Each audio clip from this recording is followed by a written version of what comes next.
Welcome everybody, and thank you for joining us. I'm Ted, and welcome to another installment of TAPS Q and A's. And we're really excited to bring this back. This was a great way for us to connect with the percussion community at large, and we're bringing it back. And I'm really excited to introduce our guest. I should make mention to each of you again, thank you for joining us. If you have a question for our guest, we encourage you to ask those questions. Please just throw it in the chat thread. And then if you do want to speak to our guest, we can unmute you, but we can do this in orderly fashion if in fact you put your question in the chat. Yeah, we invite you to ask away.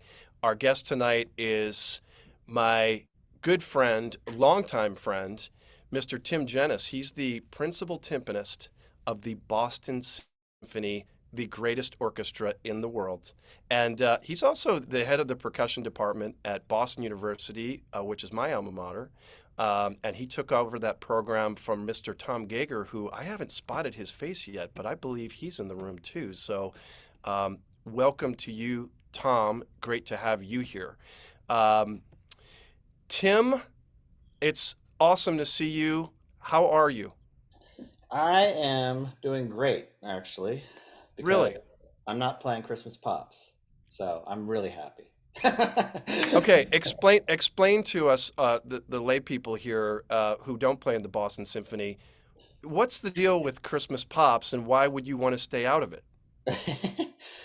Well, it's like 30 or 40 of the same show. It used to be when I first got in the orchestra that we would kind of do a few different shows. Every few days it would change, and it was kind of interesting. But then it slowly kind of got gentrified a little bit, and it's the same show, 30, 40 shows, uh, and it gets a little tedious. It doesn't change. You do the same show the Same whole exact, time? pretty much the same exact show, yeah, for all of it. And so, And there are enough people in Boston to like sell out the hall every night for oh, those it's shows. packed. I mean, it's totally packed, and they go.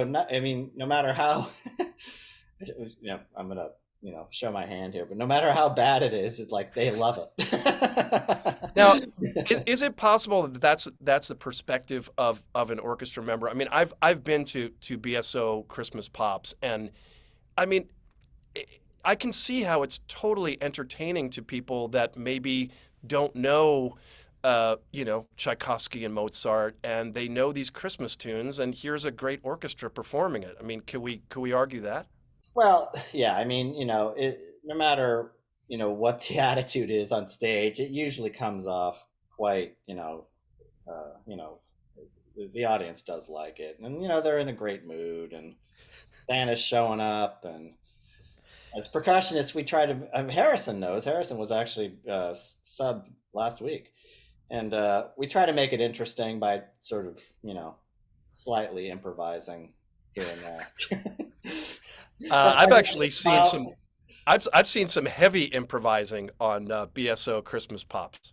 Yeah, at one point, I got so bored that I just made up a whole timpani part to Sleigh Ride because there's not a timpani part in it, and started doing that.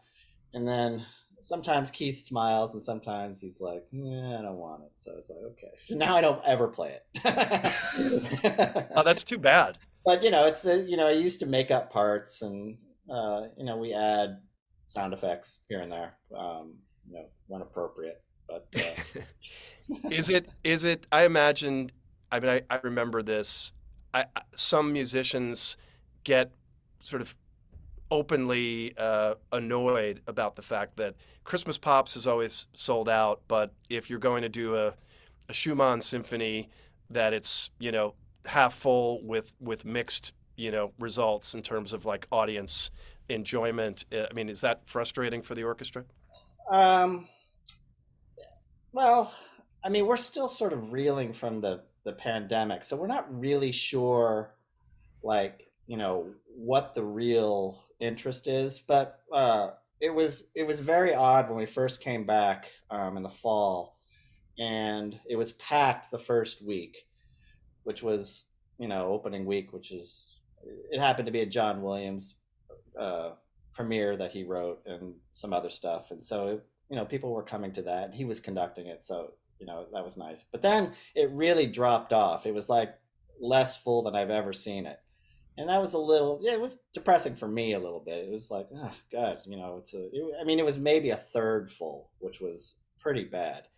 But then every week it got better. And so by the time Christmas Pops hit, we did Brahms one the week before, and then we did something else the week before that. And it was, I would say, 80%, 90% full. So it's, I think it's coming back. I think people are just still a little reticent about, in big crowds, and, they're pretty cautious in Massachusetts. So, Yeah. and they're making people wear masks. I mean, they're not making the orchestra wear masks, but they're making all the audience members wear masks, and that might be turning people off a little bit. I'm not sure, but Yeah. they no matter who's there, it's pretty enthusiastic, even if it's, regardless if it's Pops or the symphony. So Yeah. I think by the after this full year, I think it should be pretty much back to normal. Did you feel the way that I felt when, because I didn't perform like probably you didn't perform in front of a live audience for, I forget how many months it was, 18 months, yeah. but yeah, it was, I remember at first going out in public and just seeing people. Even that was weird for a minute because we'd been so used to like not communicating, and then like seeing people in person. But then when we got to like live performing again, it kind of reminded me of like why I took up the drums in the first place. Like it was so magical to perform again. Did you feel a little bit of that? Yeah, I was really missing it. I mean, we did a full year of just recorded stuff, some live streaming and that kind of thing. And I really didn't like it because the stage was. I mean, if you've been to Symphony Hall, so you know it. They extended the stage out almost midway out to the audience level. So the stage was like, it was ridiculously long, and so Right. they had at least 10 feet between everybody. And so I was like where the concert master was, but to the side. So I was up that far on the stage, and then the fiddles were like 100 feet past me. So it was, I mean, it was impossible to hear. We had to wear masks while we played, and it was a mess. But I have to put it to the recording engineers how they could, because I would listen to the raw playback and it was a mess. It was just like we were trying to play Appalachian Spring and all this stuff that's kind of hard to play normally, and it was just ridiculously not together. And they somehow, when they put it all together, it was like totally together. They were like syncing it, and it was amazing. Actually, I Yeah. was totally in awe of how they did that, but it sucked. I Yeah. really hated it. But it is what it is, and I think people enjoyed it, and it was good that we could get content out there and stuff, and just keep people involved. Yeah, and the good news for you and for the BSO is that you were an organization that was proactive about how do we keep people involved and how do we create content. I think some other orchestras weren't as fortunate because they didn't have a game plan for what to do during the pandemic. Yeah, yeah. I mean, a lot of orchestras. I mean, the BSO really took care of us during the thing. I mean, we got, we took pay cuts and all that, but I think everyone did that, and but it was reasonable. I thought, in light of what was happening. So, but we were pretty comfortable through the whole thing, and they were pretty open about, how the orchestra feels about, distancing and all that kind of stuff. So they really towed the line in a pretty positive way. So that was great. And, getting the content out there was important. And our supporters seemed to be really sort of actively, um, uh, voicing their opinions about how much they appreciated it and all that stuff. So that was good. And the situations was horrible, and so it could have been much worse. Yeah, The yeah. Met like took, they just canned all the Met players, and that was unbelievable to me. So Yeah, it's amazing how differently different organizations handled this, and it sounds like the BSO has come out really with flying colors. yeah, You know. BSO, yeah, they really. if they've got a good board, they've got a lot of support in the town. I mean, you've lived here, so it's very. I feel very fortunate, so I'm Yeah. very happy to be So Tim, I want to go back to 1992, there. and I I was a senior at And you Boston too. University Oh, right. studying with Mr. Tom Gager, and you were showing up at BU, and I didn't know who you were, but quickly we learned that this guy named Tim Genis was like practicing for the Boston Symphony audition, at which you were, I guess, already in the semifinals. I imagine. I actually, you know, I actually had to make a tape for Oh, that. okay.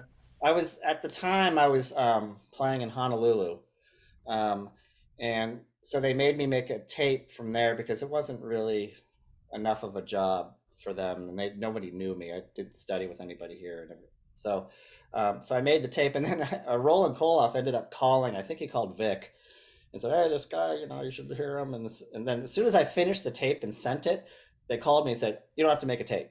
And I was like, "Oh, disregard the thing that you're going to get next week." Oh, good. So I ended up going through the prelims and the semis. I ended up going through the whole thing. Uh, Yeah. so that I mean, which was fine. But you started, but I imagine it might have been before the semifinals or the finals, but you were practicing downstairs in the practice facility at BU, the old building. With the And crooked floors and the leaks and all oh that. yeah, yeah. But you told somebody, it might have been Phil Kiami or one of the other guys, was brave enough to talk to you. I wasn't, and you said, yeah, I'm gonna win the audition. That sounds And like the cocky me that was, hated by most. well, but then you did, and Yeah, you don't I want to I say that unless you're really confident you can actually win the thing. And even if you do, you really still shouldn't say it. well, but you did, and you made it work, and I think one of the things that I've always admired about you and your playing is that there's this ultimate level of confidence in what you do on the stage, and I imagine that that's something that you bring to your students, that you let your students know about, and I know that you notice that in other players when they exhibit that level of confidence in their playing. But can you walk us through? I mean, one thing I know is that you're one of the hardest workers in order to get where you have. And I was hoping maybe you could walk us through, how do that confidence is not artificial, like it's real. How do you get Yeah. there? Well, you know, I'll talk about a couple points with that. The first point that I do want to make, though, is um, when you mentioned that I've seen it in other players, and in my teaching at BU for the past 20, almost 30 years now, um, I've only seen maybe three or four players who exhibit like the kind of confidence in the kind of confidence that really forces them to win a job. And the reason I say that is because a couple of them I really never thought could win a job, but they were so almost arrogantly confident and sure of themselves that they went out and won really good jobs. And you know, and I don't think that's something that I could ever teach anybody. I don't try to teach that. I try to teach uh, you know, believe in yourself and that kind of mentality. But as far as being that kind of person, you usually are or you aren't. But as far as my own thing was, when I was in school, I truly believe that if I practice and work harder, or what I think is harder than anybody else, I'll win. I'll win whatever I'm in. I'll win the day, and I just simplified it in a way that was just. I didn't try to complicate it. I just sort of believed it and put the blinders on, and didn't pay attention to anything other than that. And I didn't pay attention to anybody else, to be honest. I actually don't really remember too much about anything a teacher said to me. I just sort of had this idea of what was good, and I just sort of trusted. I listened to myself a lot, and I was, we didn't really videotape yourself back then. We didn't have the means, but I did, tape myself a ton. And I remember just sitting like, on planes or driving and just listening over and over and over to these excerpts that I had taped myself doing, and nitpicking. It's like, oh, I could do this here, I could do that. And I just kept grinding away at this thing. And I think, for anybody out there who's wanting to do this, I think if you keep it simple, if you keep it, simple in a way, I mean, you have to have sort of a game plan to make this thing work, and everyone has sort of a different strategy. But um, if you sort of keep it, within the means of what you can do, and I think you'll have the best success. There's just no, and by structure, as far as how to prepare for this stuff, I think a general way for me was, for an audition as big as the BSO, I would give myself probably 3 to 4 months, if I'm in shape, in which at that time I was. Now I wouldn't be able to do it, but back then I could.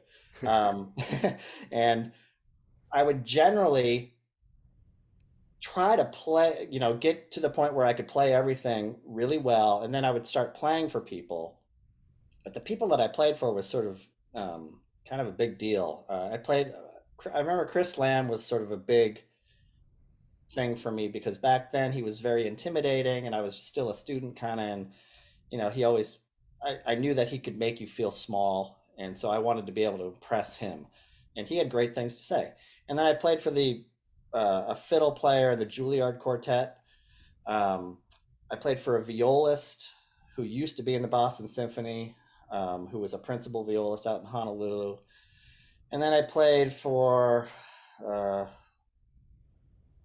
one or two other people that, those three were the big ones though.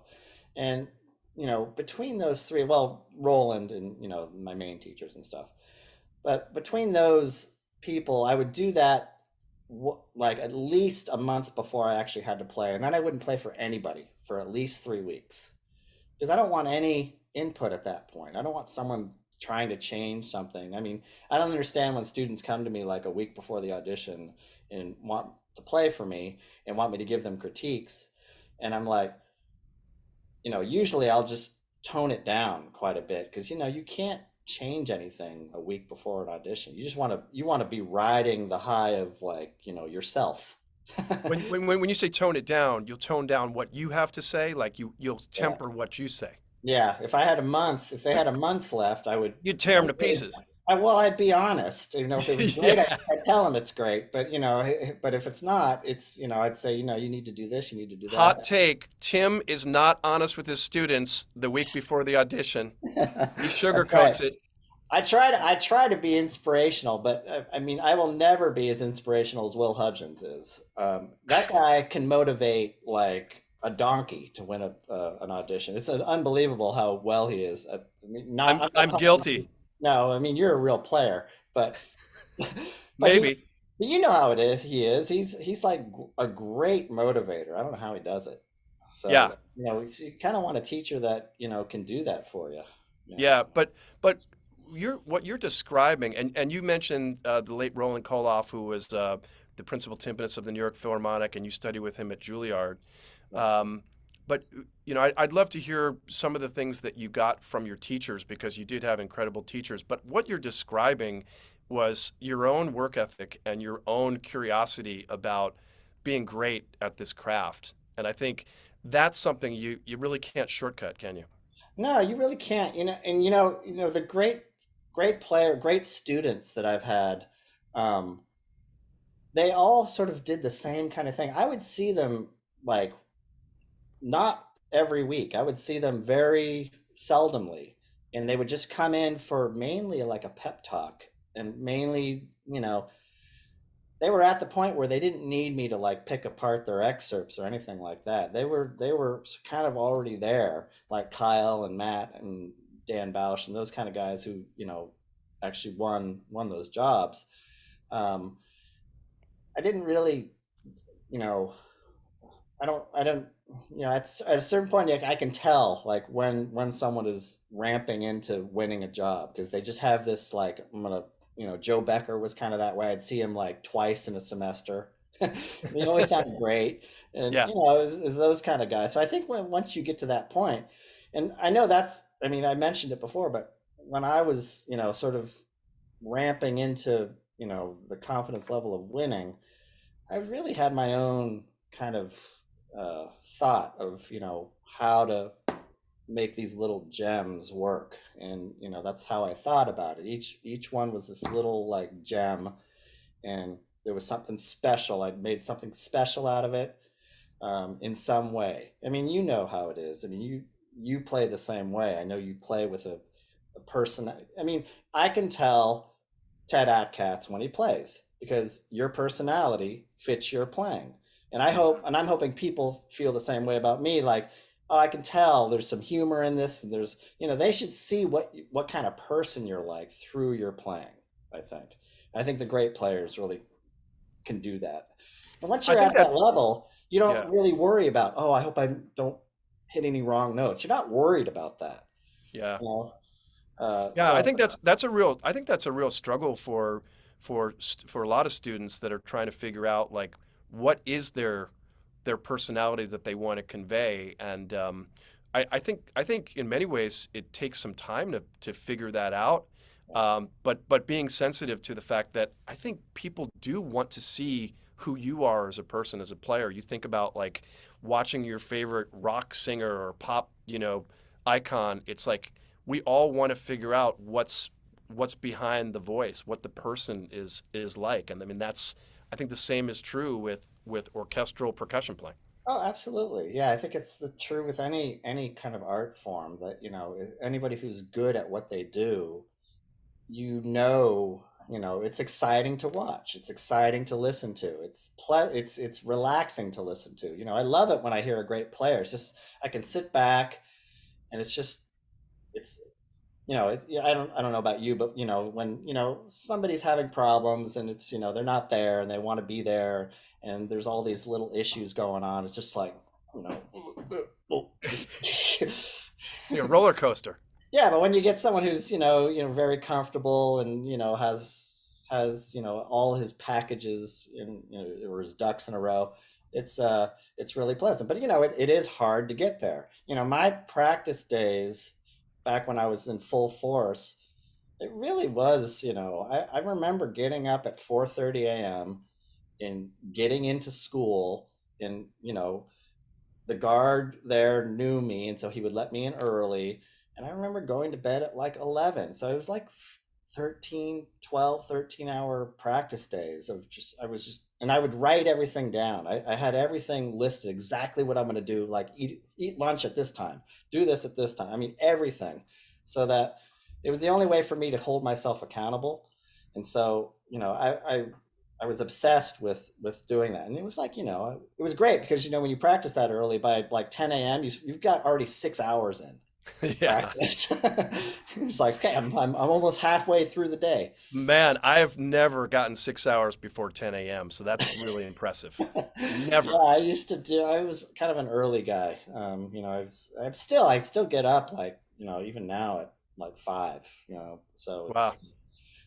not. We're talking with Tim Genis, principal timpanist of the Boston Symphony Orchestra. In case you forgot why you're in this room, now I think some of the people in this room are here because they want to know what's up with these timpani mallets, and I promise we will get to that. But we are giving away some of Tim's timpani mallets, and Tim and maybe Harrison Honor, who I should welcome because Harrison is our PR specialist at TAPS and is running this giveaway. What are we giving away tonight?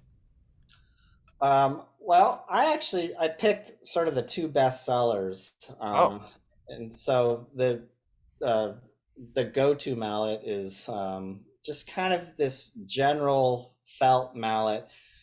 What these mallets are is, in case people don't know it, I've got a line of mallets with Vic Firth that are like persimmon wood, and it's wood cores and some felt cores, and it's generally a heavy stick. But when I switched to calf, those big heavy sticks don't really work as well. So you need a lighter stick. So bamboo is sort of the popular thing. Some people use the golf club shafts, the carbon fiber stuff. I never really got into the. I tried it and I could never make it work. It just Yeah. didn't feel right. It's not natural for me, but it works for a lot of people. Yeah. So anyway, these mallets are all bamboo, and there's two kinds. There's cane, and then there's tonkin. And there these things I developed back in 2012 and spent a couple of years designing them and trying them, and they sort of fit what I feel is the way a timpani mallet should sound. They feel um, they're designed to feel so that when you throw them, they throw easily and then they rebound off the head kind of effortlessly. So the weight balance for me was really important. It was also important to um, wrap them in a way. I was always unhappy with the way mallets were wrapped because there's this kind of tick and punch to the sound with a lot of them that I don't like. So these are wrapped so that you don't get much of that. And the flannels are voiced, which doesn't happen with a lot of people. I was always like, why do the flannels sound so tinny or whatever the word is? And so I figured out a way to voice them. And so Yeah. How do anyway, you do that? well, it's basically um, when you put, in case people don't know, it's flannel is basically little sheets of flannel. It's like the stuff you wear on, pajamas. Yes. So you take those and then you cut them into a circle and you make a hole in the middle, so it's a donut basically. And then you stack like, I don't know, 30 or 40 of them together, and you have a washer on top and it compresses them all down. So if you take it just like that, you basically get a mallet that kind of looks like this. So this is an unvoiced flannel mallet, and I don't know if the resolution is very good on it, Yeah, we can see it. but what it looks like when you voice it. This is a different mallet, but it's a little more fluffy. It kind of almost looks like you don't really see the different layers. Yeah. And I basically voice it through, um, how you voice a felt mallet. You use like a little needle thing, and you kind of pull out the felt a little bit. It's the same process, but it's a lot more needles and it's a lot more rubbing.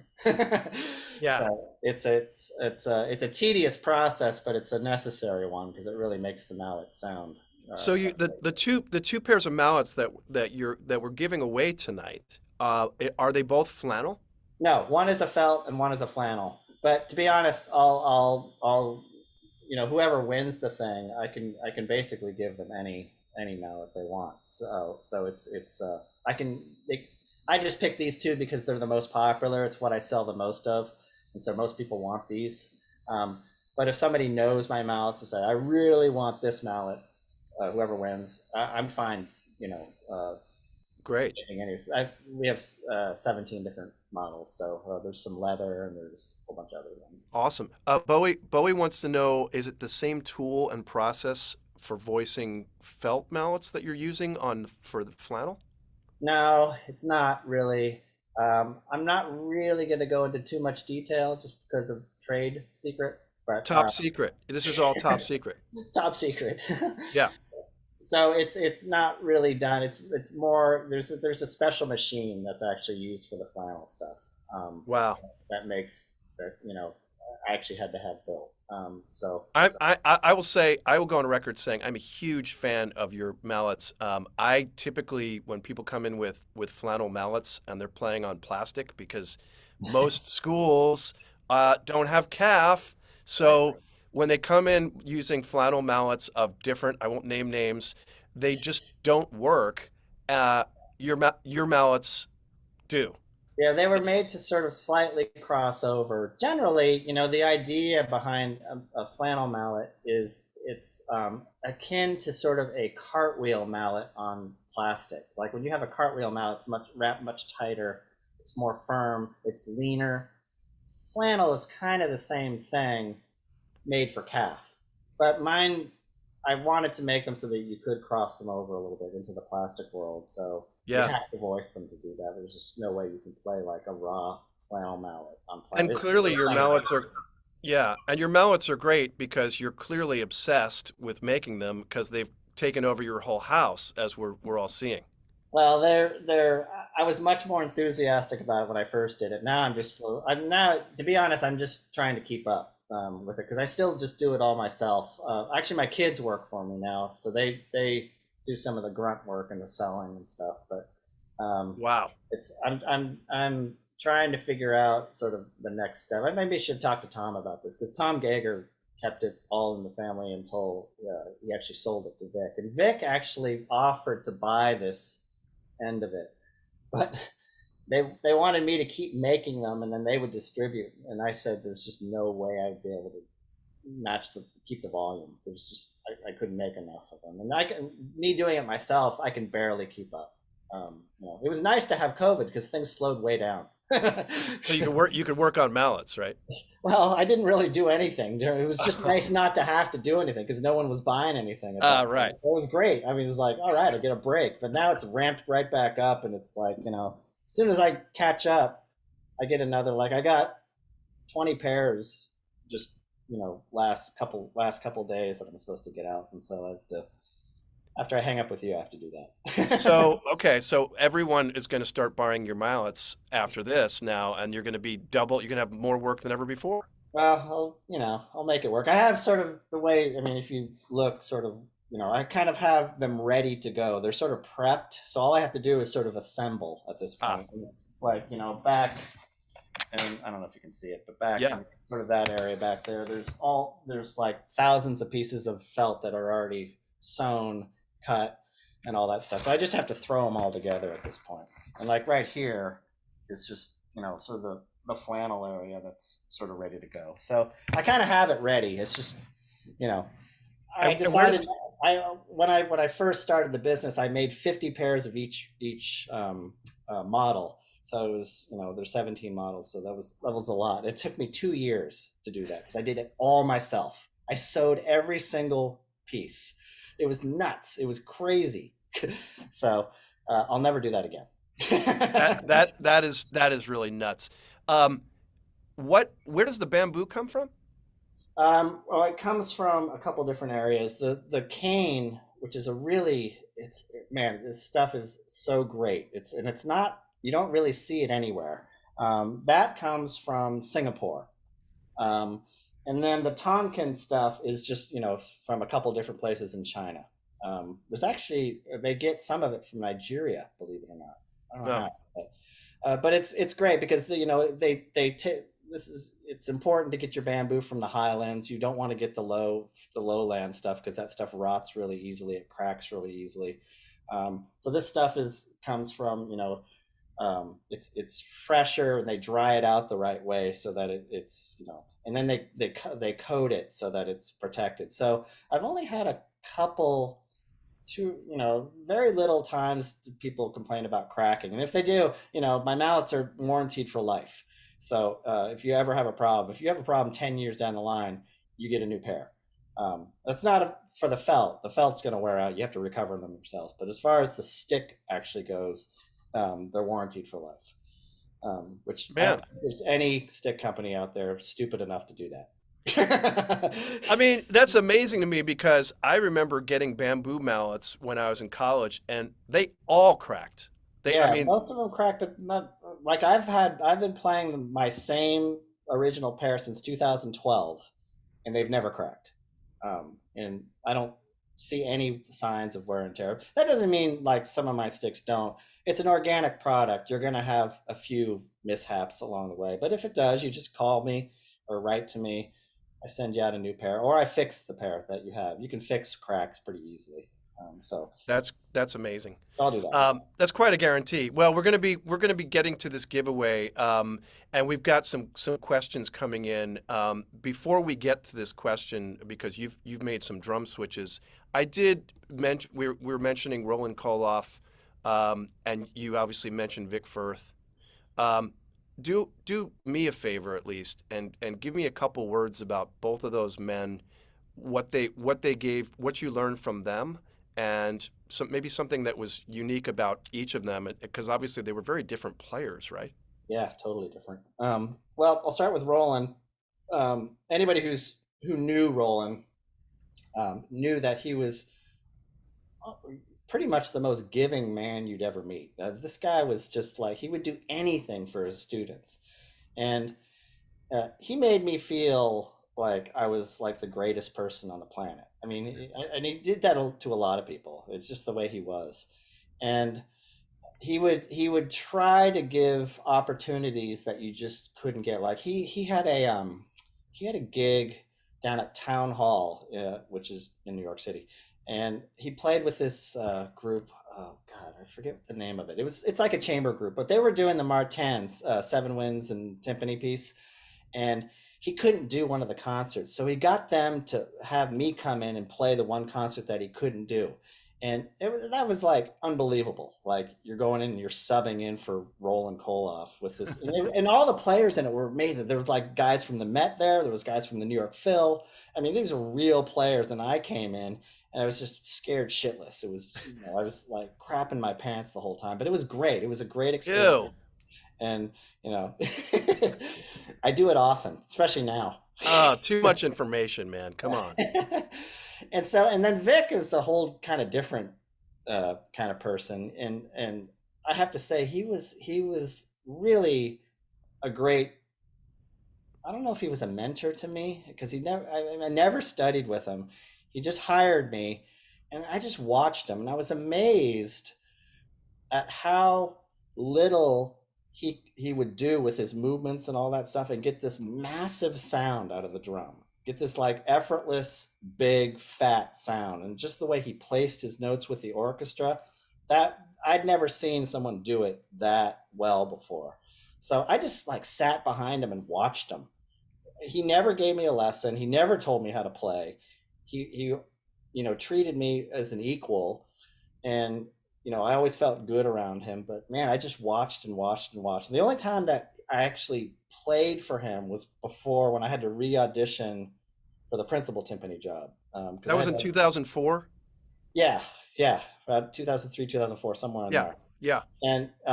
And he played. I played for him, and I was playing all this stuff. And um, I remember this was weird to me. I hadn't picked up on this, but I played Mozart 39, and so I played it through, and he's like, oh, this sound is let me play it for you. And I was standing right by the timpani when he did it, and he was playing really far in. He was playing close to the center, and I was like, I finally said, Vic, that sounds like shit. Why are you playing so far in? He's like, oh yeah, you think that's go stand out 20 feet away from me, or go where the conductor is. And he played it the same way, and it sounded amazing.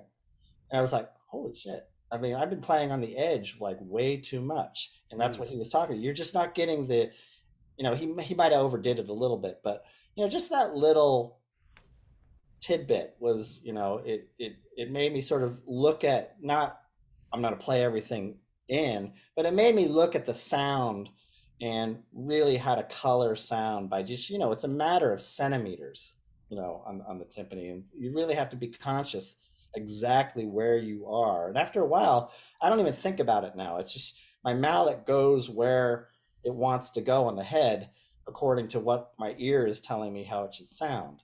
And combined with your wrist movement, and how you deal with your muscles, and what kind of stroke you're doing, and how your hand is positioned, you throw all that into the mix, and then there's a lot of possibilities, a ton of possibilities. And without him telling me all that, I just sort of clued into it just from that one little thing.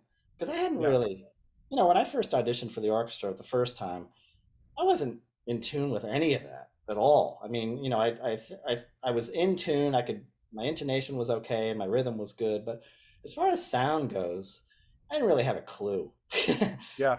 So it's just sort of watching him, and then getting these little ideas. And if I'd ask him something, uh, I kind of it opened up a whole world of nuances that I hadn't really realized. So they're both really inspirational people. Was it a challenge for you when you did win the principal timpani job and you took over for Vic? I mean, Vic was I would go see the Boston Symphony and obviously I'd watch, my teacher Tom and that was mesmerizing and then I'd watch Vic and Vic could kind of steal the show Yeah, almost totally. at will. Like Yeah. whenever he stood up to play, I couldn't not watch. I'm just wondering, I mean, those are big shoes to fill, and was that a challenge for you when you became principal?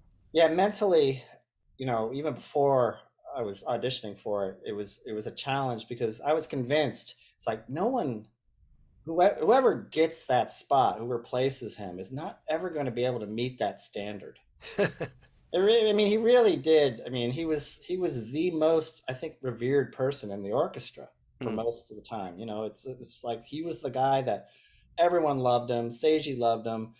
High Tink loved him. I mean, everybody loved him, and for good reason. He sounded great. I never heard him sound bad, and he always had this. So yeah, that was a real challenge. But once I got the job, um, I really didn't think too much about that. I just kept exploring ways to, you know, because I mean, even now, I play everything differently every time I do it. Like, we played Beethoven 9, I don't know, a million times, and I don't think I ever have played it the same way. There's something that I've discovered about it. So I think that curiosity factor and keeping the thought that you never really know everything and you want to explore new ideas is really important, even like when you've been doing it for, I've been doing it just in this orchestra for 30 years now, and I'm still finding these new ways to speak, through the instrument, and always looking for new ideas, always looking. That makes the job fun, exploring, the yeah, creativity part of it. we Plus, we got a great question. Yeah, we got a great question related to that. Obviously, you've talked about how your playing has evolved and continues to evolve. How the question is, how did the switch from Hartkeys to Schnellers come about? Did that change your mallets and gear approach? yeah. In case people don't know, the history behind the drums that were used in the Boston Symphony were ringer, like original ringers, Gunter ringers, and Vic was actually a distributor for you know not the Ludwig ringers, but the Gunter ringers, which are very different from the Ludwig ringers. They're a little bit heavier. The weight is different. The mix of the metal is different, so they have a little different sound. So that was kind of the tradition in the orchestra, and I decided to get a new set because I wasn't totally happy with the sets that were in the hall. And well, actually, what I did first was I found a set from Louis Charbonneau, who's the timpanist of the Montreal Symphony, and I played these things, and I thought, man, these things sound really great. They're better than what I am used to hearing as far as my ears go. And it turns out he had switched the low drum to a Yamaha bowl, and you think Yamaha, but back then Yamaha was making a slightly different bowl, deeper. The metal was a little thicker than what they do now, and the lip was a little sharper than a ringer. So it didn't have that ringer sound, but it had the ringer bass. It had the ringer frame, which the frame is the thing that really makes the timpani, to be honest. And so I converted all the drums to that. I like drove each one of them up to Montreal. Had this great guy, Francois Gauthier is his name, and he did the work, and I did it with him. I just watched him do it, and the measurements were perfect, and he really did a great job. And switched them all over, and I still have that set. I love that set, and that's the set that we use at Tanglewood. I keep plastic on them, and I've had the same plastic heads on there for 15 years, and they're the old heads from the 70s, and you look at them and you'd swear they were brand new. There's not a dent in them. They made heads way different back then than they do now. So anyway, 15 years they've been on the drums? 15 years. They don't wear out. If you take care of them, I swear to God, if you play Wow. these drums, you've played them probably when you subbed with us. Like those were probably the same heads that were on there as they are now. So You're going to put these anyway, head companies out of business with this logic. well, I tried to figure out how they were made, and I talked to Remo when he was, alive, and he said, you know what? I have no idea because back then what they did was they had the mylar, they had their certain ingredients, but then there was a mix that they would throw in with it. And he said it could have been somebody's shoe that went into the mix that got like jumbled up in there. He's like, we just threw stuff in there that we didn't, that was sitting in the trash can. I was like, you got to be kidding me. He said, we never kept a record of it. It's like this magic weird formula. So anyway, those heads are on there and they're never coming off as far as I'm. Well, Yeah. then I made the switch. I wanted to get into, I hadn't been playing calf. I mean, calf was not played back then. Nobody was playing calf, maybe a couple orchestras. And so I wanted to get a new set and based on the old ringer style. So hard key came to mind because, I kind of liked what I was seeing there. And so I went out to Germany for a couple months and helped him make my set. It was cool to watch, because he hammered all the bowls himself, and the way he did it. And I watched him do that, and I started to learn how to play calf. From that, he taught me how to tuck heads. He taught me how to do everything, and that was like 4 months before the BSO audition for the timpani job. So I kind of wanted to learn all that before I took the audition, and so that was great. So we still have that set. That set now belongs to, so that the TMC uses that set at this point. And then I got a call from Pearl saying, I don't know if you know our stuff, and I'd known Adam's stuff, and I wasn't really wild about it. They have the Duff timpani and all that stuff, and I'd played them, and they're fine. I just felt they tried to do too much. They were trying to put too many bells and whistles, and I never really loved the sound. I was like, I'm kind of happy with what I got. It's like, well, we're doing this stuff with Schnellers, and I knew about Schnellers. Schnellers, in case people don't know, Schnellers are unique because the bowl moves up and down. The head stays stable, and the bowl is mounted on a rocker arm that actually moves. And it's a very simple design. There's only 6 lugs that go around it. There's no counter hoop. It's just the lugs go right onto the head, and it just pulls it down. And so I played them, and I noticed right away that it was a little bit more of a melodic tenor almost sounding timpani rather than a real fat bass timpani. And I kind of liked it because the only thing I didn't like is all the lips were really, really sharp. And when I was out there, I said, have you guys ever thought about changing the lip configuration with the different size drums? And he said, no, we've never done that, but it makes perfect sense. And they did. They made one right there for me, a whole set. And I tried it because I was there when I was playing the low drum. When I was playing really loud, it was it's kind of when you play like a Clevelander really loud, it kind of bottoms out on you a little bit. Yeah. And that's what I was having a problem with. But this lip change really fixed that. It was like it could support, a bigger stroke, and it got sharper as we went up. And I said, this is it. This is great. I'll take a set. And they said, okay, we'll make you a set. And I tried them out at the hall, and I looked over at Will. I was like, what do you think of this? And he's like, those are the best things I've ever heard. And I was like, well, Really? that's it. Good. Because, Will doesn't pull, if it sounds crappy, he's going to tell you. Yeah. So I trusted him, and the orchestra liked it, and it took a little getting used to because I was playing them kind of loudly, and I didn't know I was. Cause my wife plays in the orchestra, and at one point she turns around and she's like, "Would you shut the hell up? You're beating the hell out of those things. You're like bottoming out the orchestra." And I was like, "Really? God, it doesn't sound like I am." So they respond differently, but they get out to the hall quicker. They the way that the sound from the connection between the attack and the sustain is more connected, is the best way I can put it, and that gets to the ears of the audience a little faster. And so it made it for me just a little bit easier to one, sing a little bit more, because that's primarily what I'm trying to do, and it was a little more effortless. I didn't have to try so hard. Yeah.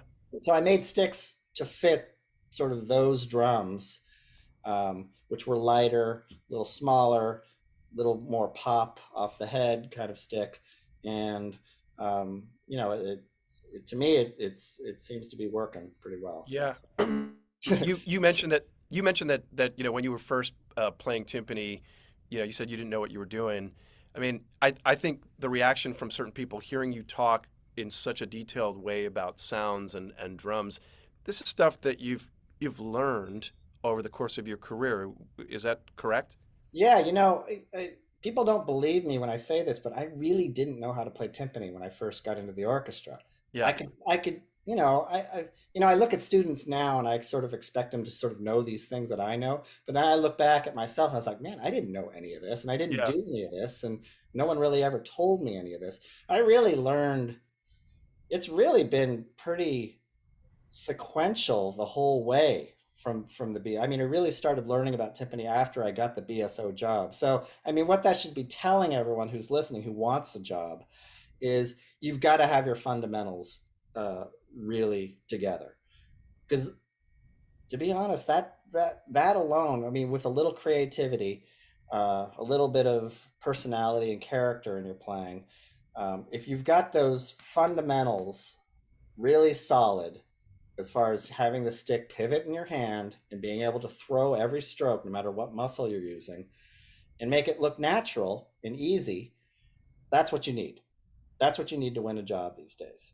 And if you have Yeah. more on top of that, great. You're probably going to be a shoe-in. But not many people do. I mean, even when I listen to Matt and Kyle, who are immensely talented, um, they still had a little bit of work to do as far as getting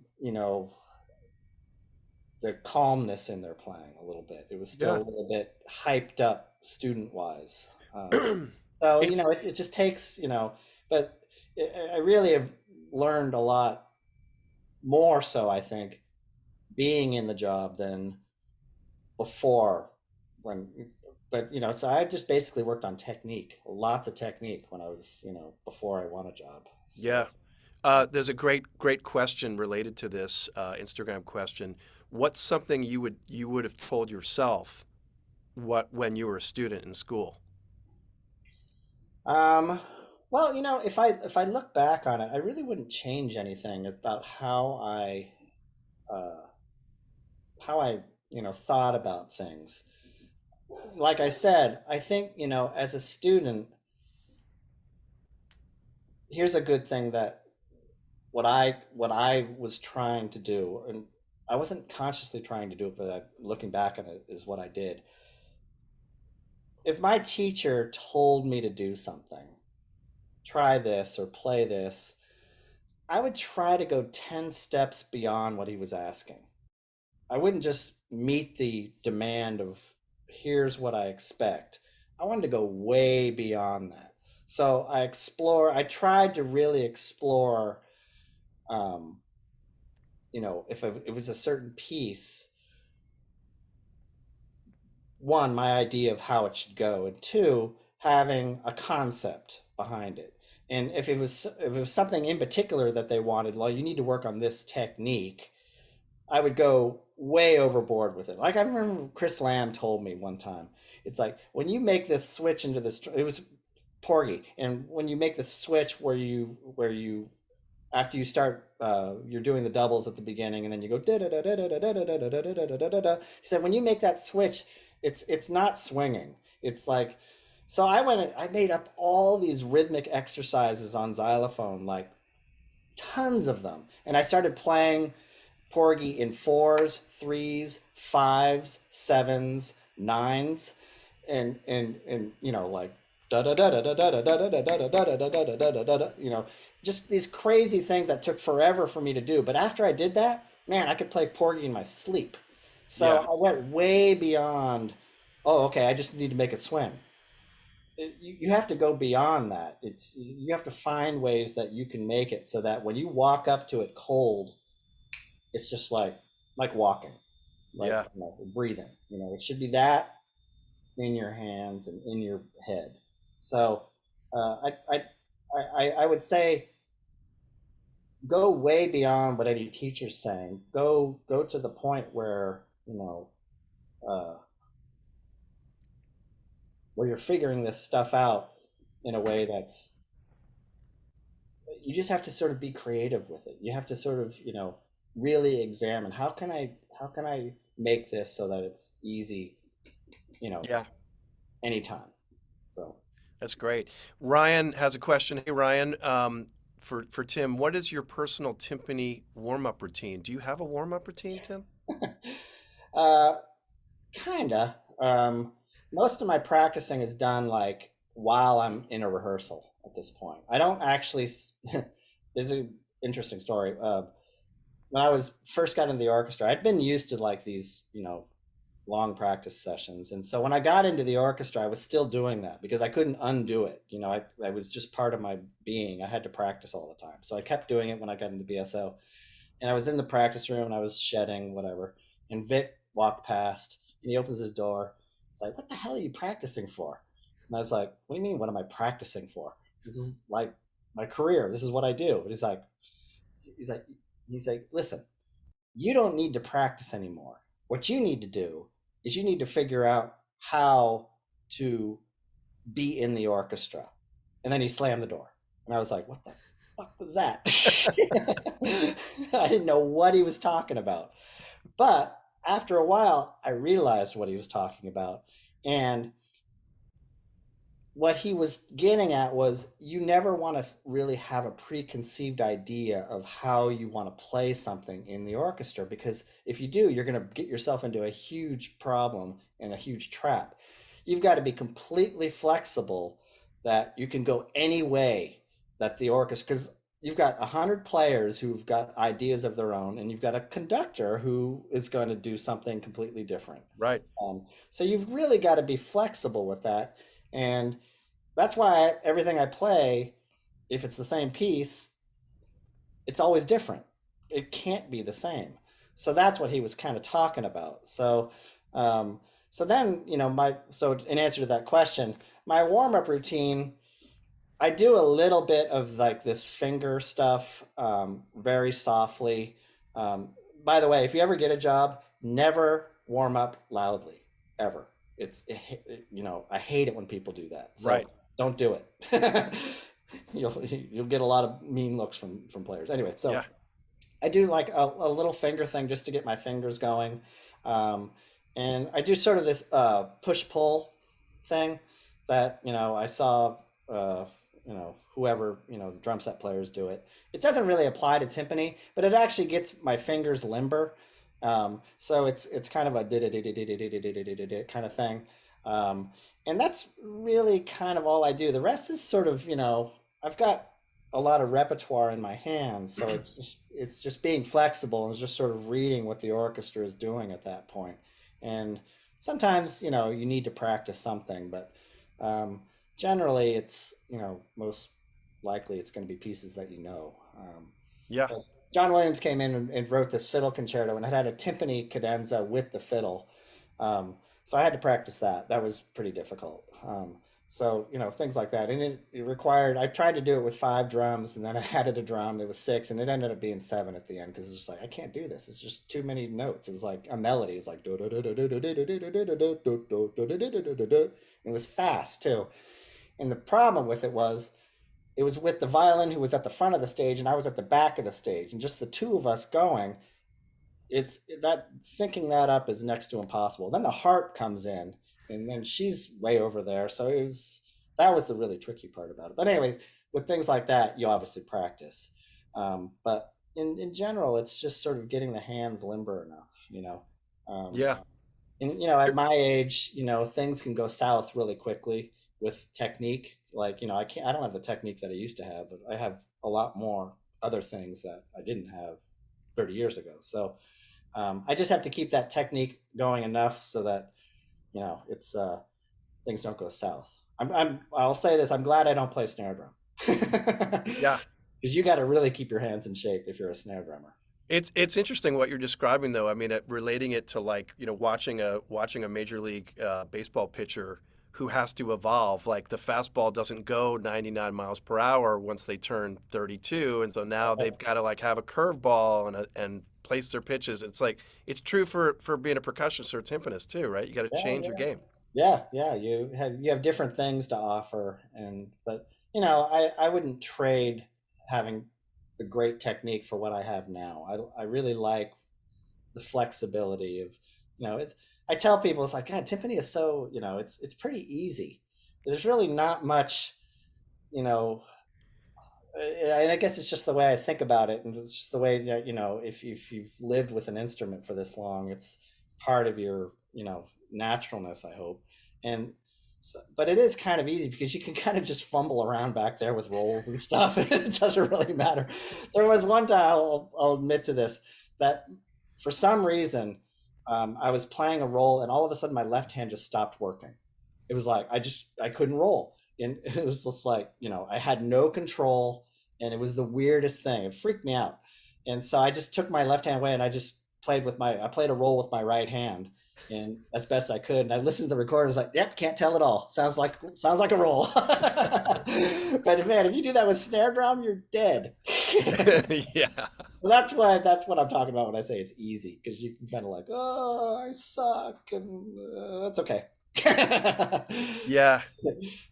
It's well, listen, this is like amazing to talk to you about this. One of the things I need to mention is like you have always struck me as being so incredibly relaxed up there. And I imagine that that is part of your game plan. Like that's part of why you sound so good because I think the craziest thing about young timpani players is I think of myself. I was always so worked up about like it's timpani, it's hard.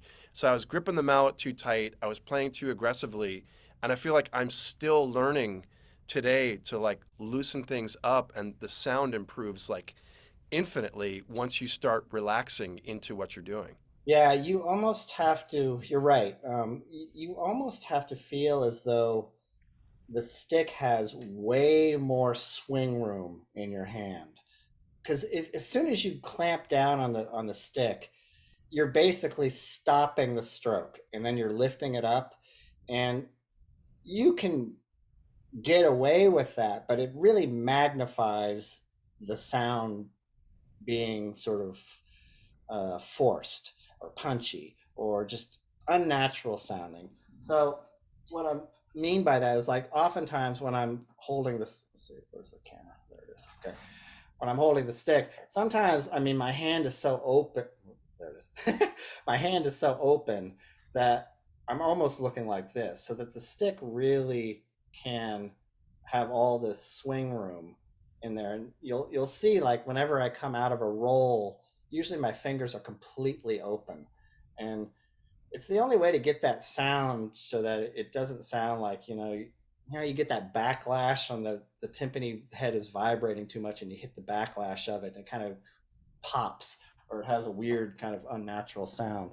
So you're right. You do have to sort of over relax, and I don't think about it as, I just sort of, I can't not do it. But I remember when I first got in the orchestra, I used to get that, like I'd roll. You know how when you roll too fast, the head kind of wobbles on you, and you hit Yeah.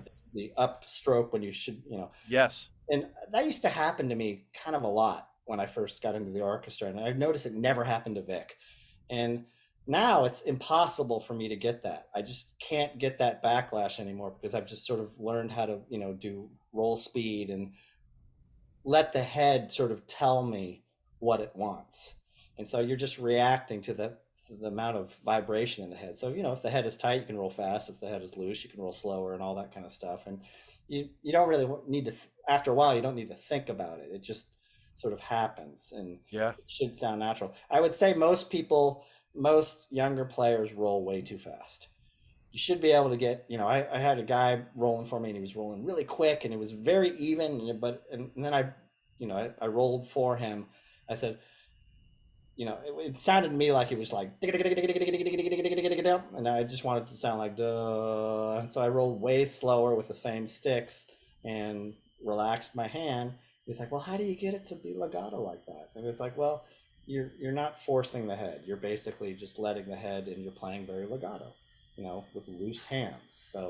Um, so make sure that you have a teacher who can, for those of you who are, studying, that sort of, understands that, and you want to try out a few different teachers. And I would say that you want to, jump around to different teachers. Don't stick with the same guy for 6 years. I always encourage my students to leave after a couple of years because, you got everything you got out of me after a year, basically. And, you know, as for me, I liked getting sort of different ideas from a lot of different players. The really good ones sort of say the same thing in a different way, but you sort of grab a little from Duff, grab a little from Goodman, grab a little from Firth, grab a little, and then you put them all together and take what you need, kind of thing, and Yeah. then hopefully come up with your own kind of thing. Because I'm not sure I play, it's like some people say, do you play Duff style? Do you play Goodman style? And I was like, I don't think I play any style. I think I just hit the drum the way I want to hit it. It might be a combination of all those guys. We So call it Tim style. Tim style. Tim style. Yeah. Yeah, you play Tim style. It's a helter skelter of styles. Okay. Oh, it's awesome. Last question that we got from Instagram. Do you have any good advice, any interesting tricks to help students with ear training? Huh. Yeah, that's a tough one. Kind of important, isn't it? It's kind of a big thing, yeah. Yeah. All right. Well, what I would do, if you don't do daily ear training, which I'm pretty sure no one does, Mm. that's what you need to start doing. And so I'll give you an exercise of how to do it. First of all, as far as tuning, um, you want to use, when you get to the point where you're tuning timpani, you want to use a fork. You don't want to use a pitch pipe, or you don't want to go and hit a vibe or a bell. You want to use a fork because it's silent, and you need to learn how to hear intervals from that fork. So that's kind of how you want to, eventually get to where you want to be. As far as being able to hear and recognize intervals, it's a well, one, I have a video actually just on that at my website. So if you go to timgenis.com, you'll see there's a videos thing, and then you'll see there's several categories, but you'll find there's an ear training section. But I'll kind of go over it really quickly. What you want to try to do is I would sit at the piano and I would play an A, and I would sing that A as best as I can match it. And I would sing it in a way that's sing with don't do this. Don't swoop. Sing direct. Try to learn how to sing direct. And then from there, you're going to write out an exercise. You're going to write up an up arrow, then like P4, up a perfect fourth. Then you'll write a down arrow, P5, perfect fifth. And you'll go on and you'll keep it at fourths and fifths at first. And the first step you want to do is you want to play it on the piano and listen. Ba, ba, ba, ba, ba, ba, whatever it is, whatever exercise you're doing. And then after that, you want to play it on the piano and then sing it while you play it. So you play ba, ba, then you sing ba, ba, then you play the G, ba, and then you sing that. And then you reverse it. You sing it and then you play it on the piano. And then the last step is just sing it without the piano, and try to end up back on the A after you've finished the whole thing. Once you get comfortable with fourths and fifths, then start adding like major thirds, minor thirds, major six, other intervals, basically. Be able to recognize and hear these things, and do this every day, 365 a year, 10 or 15 minutes a day. Make it sort of your, wake up thing where, or early in the morning, get it over with, and just do that every single day. I guarantee you, if you're religious about it and you really do it methodically and you have a little system, doesn't take long, your ear training will skyrocket. And then you just need to learn how to match your singing to what you're hearing on the drum. That takes a little bit of, you need a teacher to tell you the ins and outs of that, because hearing a timpani note and singing a note can sometimes be a little bit different because the timpani has so many overtones. It's kind of hard to hear the fundamental.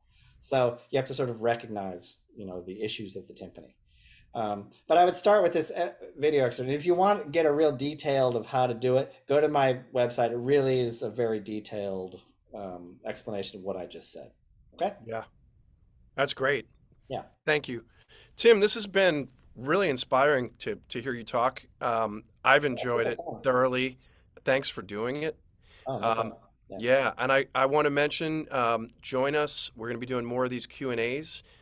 2 weeks from tonight, we'll be interviewing Jeff Luft of Luft Mallets and Luft Tambourines. Yeah, it's your competition, Tim, so, He's great. Yeah.